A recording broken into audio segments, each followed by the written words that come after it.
تین چیزوں کو بقا نہیں ہے: مال کو تجارت کے بغیر، علم کو بحث کے بغیر، اور ملک کو تدبیر کے بغیر۔ برداشت بزدلی نہیں بلکہ زندگی کا ایک اہم اصول ہے۔ جس کے پاس برداشت کی قوت ہے وہ کبھی ہار نہیں سکتا۔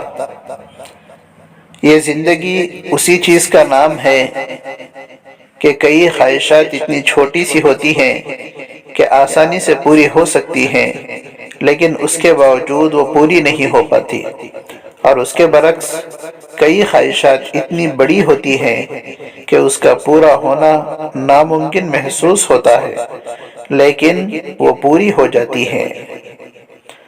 اختیار ملنے پہ معاف کر دینا طریق یوسف علیہ السلام ہے، اور اپنی تسکین کے لیے مخالف کو کنویں میں پھینک دینا برادران یوسف علیہ السلام کا شیوا ہے۔ بادشاہ بننا ہے یا بادشاہ کے آگے سجدے میں گرنا ہے، فیصلہ آپ کا ہے۔ اگر آپ کنواں کھودتے ہیں تو پہلے آپ کے سامنے صرف زمین ہوتی ہے، پتھر اور کوڑا کباڑ ہوتا ہے۔ دھیرے دھیرے آپ پانی تک پہنچ جاتے ہیں۔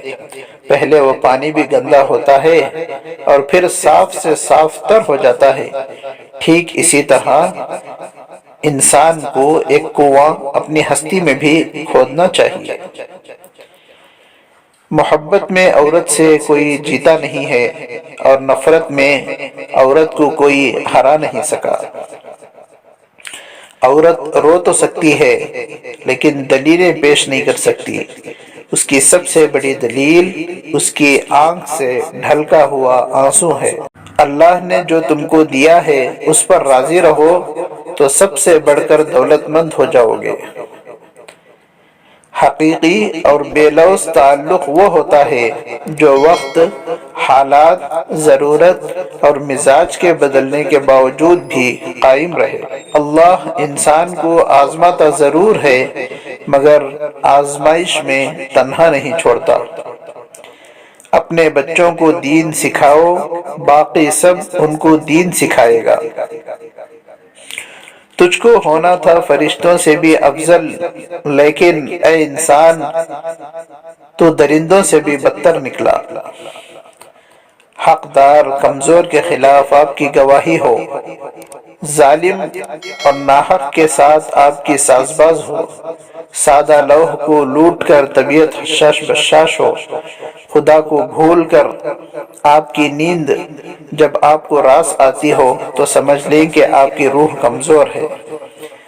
دولت کی اچھی خاصی رقم بھی ہو، ارد گرد غریب و مستحق رشتہ دار بھی ہوں، بستی میں خود آپ کی نظر، دماغ، دل کی گواہی کے مطابق نادار لوگ بھی ہوں، مگر آپ صاحب مال ہوتے ہوئے بھی کچھ خرچ نہ کریں، یا پھر اونٹ کے منہ میں زیرہ جتنا خرچ کر کے خود کو مطمئن کر لیں، تو سمجھ لیں کہ آپ کی تجوری تو مضبوط ہے مگر روح کمزور ہے۔ روزانہ گھنٹوں ڈائجسٹ پڑھ سکیں، فلم بینی کر سکیں، گیمز کھیل سکیں، مگر قرآن کی ایک آیت کا مطالعہ نہ کر سکیں تو سمجھ لیں کہ آپ کی روح کمزور ہے۔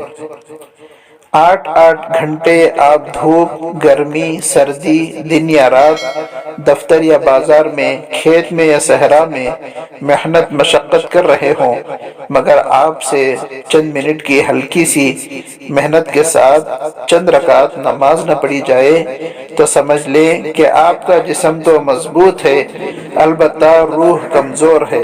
برائے کرم اس طرح کی احادیث اور بہترین اقوال زرین سننے کے لیے ہماری ویڈیو کو لائک اور شیئر کریں، اور یس کیو ان اردو کو سبسکرائب کرنا نہ بھولیں۔